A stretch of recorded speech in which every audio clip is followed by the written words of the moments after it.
Class 12th कल हम देखे थे कोलॉइडल स्टेट। इसमें देखे थे परिक्षेपण माध्यम और परिक्षिप्त प्रावस्था, जिसमें परिक्षिप्त प्रावस्था को विलेय के लिए समझे थे और जो हमारा परिक्षेपण माध्यम था उसको विलायक के लिए। तो इन दोनों के मिश्रण से अब विलयन किस टाइप से बनता है इसको देखेंगे। अगर हमारा विलेय ठोस हो और विलायक माध्यम जल हो तो इसका विलयन क्या हो जाएगा, मतलब जो हमारा कोलॉइडल विलयन है वो क्या बनेगा।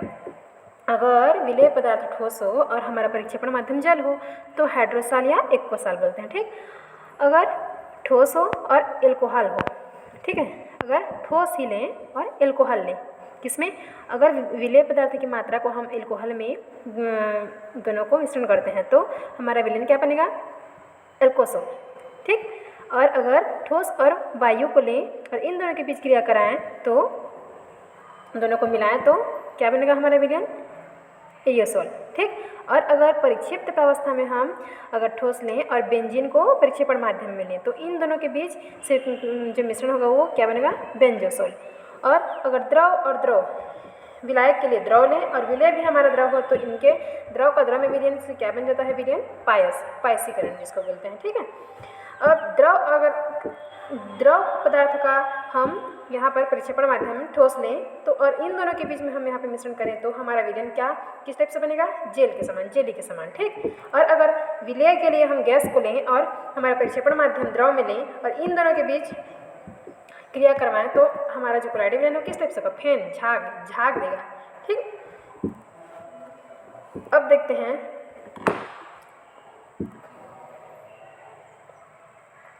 कोलॉइडल तंत्र का वर्गीकरण, ठीक है। फर्स्ट है इसका परिक्षेपण माध्यम की प्रकृति के आधार पर।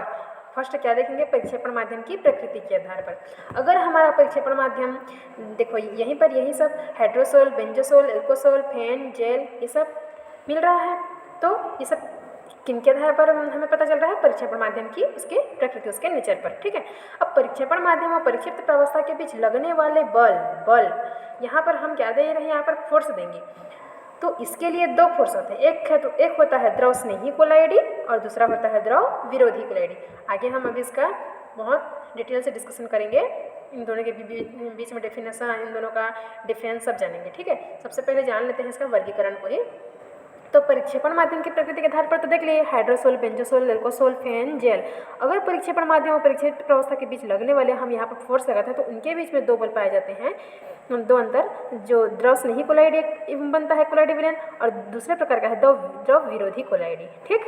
अब कोलॉइडल कणों पर उपस्थिति आवेश के आधार पर भी दो प्रकार के होते हैं। फर्स्ट है धनात्मक साल, इसको बोलते हैं, और दूसरा है ऋणात्मक साल। क्या बोलते हैं आगे देखेंगे। कोलॉइडल कणों के आणविक आकार के आधार पर उनके पार्टिकल के साइज। फर्स्ट है दीर्घ आणविक कोलॉइडी, दूसरा है संगुणित कोलॉइडी, तीसरा है बहुआण्विक कोलॉइडी, ठीक है।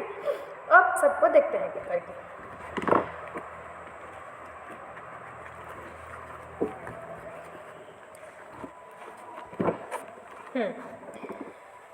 तो हम द्रव स्नेही कोलॉइडी और द्रव विरोधी कोलॉइडी को थोड़ा सा डिटेल में पढ़ेंगे, इसको कल पढ़ाऊंगी।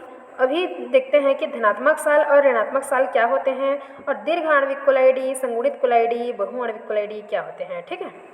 तो धनात्मक साल किसको बोलते हैं, वे कोलॉइडल विलयन जिनमें कणों में प्लस आवेश होता है, मतलब प्लस आवेश वाले अगर कोलॉइडल विलयन हो तो उन्हें क्या बोलेंगे हम, धनात्मक साल। इसका एग्जाम्पल है ये आयरन हाइड्रोक्साइड और एल्यूमिनियम हाइड्रोक्साइड, ठीक है। ये दोनों के लिए धनात्मक साल के लिए एग्जाम्पल है। अगर क्या देखेंगे दूसरा, ऋणात्मक साल किसको बोलेंगे, वे कोलॉइडल विलयन जिनमें कणों में आवेश होता है, ठीक।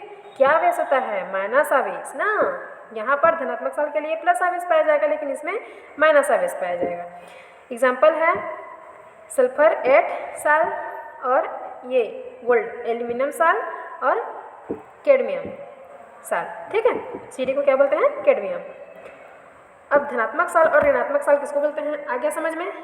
अब नेक्स्ट है बहुआण्विक कोलॉइडी, जो किसका टाइप है, किसके आधार पर है, ये बहुआण्विक कोलॉइडी कोलॉइडल कणों के आणविक आकार के आधार पर, उसके अणु के साइज के आधार पर ना। तो फर्स्ट देखेंगे बहुआण्विक कोलॉइडी क्या है। वे विलयन जिनमें अणुओं की संख्या अधिक ठीक है। अणुओं की संख्या अधिक किंतु आकार छोटा हो, मतलब एक ठो पात्र है उसमें बहुत सारे अणु, बहुत सारे पार्टिकल हैं, ठीक है, लेकिन उनका साइज क्या है, वो छोटे छोटे छोटे छोटे एकदम, लेकिन है तो बहुत सारे सामान, लेकिन उनके उसमें जो संख्या है वो अधिक है, लेकिन उनके साइज क्या है, बहुत छोटे छोटे, ठीक है। जैसे शक्कर को ले लेते हैं, ठीक है, समझाने के लिए बोल रही हूँ। वो तो अणुओं की संख्या बहुत है, लेकिन उसका आकार क्या होता है, एकदम छोटा छोटा ना, तो उसी को क्या बोलते हैं, बहुआण्विक कोलाइडी। इसे कणों का क्या है, कणों का व्यास, इसमें जो कणों का उसका व्यास होता है वो कितना होता है, 1 नैनोमीटर से कम। वह वास्तविक कण से, वह मतलब वास्तविक कण वाले होते हैं। कौन, ये हमारे बहुआण्विक कोलाइडी के जो उसके पार्टिकल का साइज है वो 1 नैनोमीटर से कम, और वास्तविक विलयन का जो कण होते हैं उनके साइज के बराबर होते हैं, ठीक। इसके लिए एग्जाम्पल सल्फरेट साल, ठीक है, सल्फर साल। अब दीर्घआण्विक कोलाइडी किसको बोलते हैं, वे विलयन जिनमें अणुओं की संख्या कम, ठीक है, किंतु आकार बहुत बड़ा। जैसे अब एग्जाम्पल के लिए गुड़, उसमें अणुओं की संख्या कम, जैसे एक छोटा सा डिब्बा में 5 ठो गुड़ को रख देते, तो गुड़ का साइज क्या है, बहुत बड़ा है, लेकिन उसका संख्या कम है। शक्कर से, अब एक ठो डिब्बे में जितने सारे शक्कर के अणु मतलब पकड़ेंगे, उसमें उसी डब्बे में अगर मैं बड़ा बड़ा गुड़ को डालूँ तो गुड़ की संख्या तो कम होगी, तो इसी को क्या बोलते हैं, दीर्घआण्विक कोलाइडी, ठीक है। इसका साइज कितना होता है, 1 नैनोमीटर से 100 नैनोमीटर के बीच पाया जाता है। कौन, हमारा दीर्घआण्विक कोलाइडी, ठीक है। अब नेक्स्ट है, दीर्घआण्विक कोलाइडी का एग्जाम्पल क्या क्या देख लेते हैं, पॉलीथीन, PVC, ठीक। अब देखते हैं संगुणित कोलाइडी किसे कहते हैं, वे कोलाइडी विलयन जो कम सांद्र, ठीक है, पर विद्युत अपघट्य के समान कार्य करते हैं। विद्युत अपघट्य मतलब आयनों में टूटना, ठीक है, तो वे कोलाइडी विलयन जो कम सांद्रता पर विद्युत अपघट्य के समान व्यवहार करते हैं, किंतु अधिक सांद्रता पर क्या करते हैं, कणों का समूह बना लेते हैं, उनका संघनन करते हैं, उनका आपस में जोड़ लेते हैं, ठीक है, जिसे कणों का क्या बोलते हैं, मिसेल, ठीक है। जैसे साबुन, अपमार्जक, ये साबुन का टेल भाग और इसका टिप भाग, देखना तो पानी में घुलता है तो क्या होता है, सब एक दूसरे से ऐसे सघन टाइप से उसका जो गंदगी रहती है वो पानी में फैल जाती है और वो एक दूसरे से जुड़ जाते हैं, ठीक है। इसी को क्या बोलते हैं, संगुणित कोलाइडी, साबुन और डिटर्जेंट, ठीक है।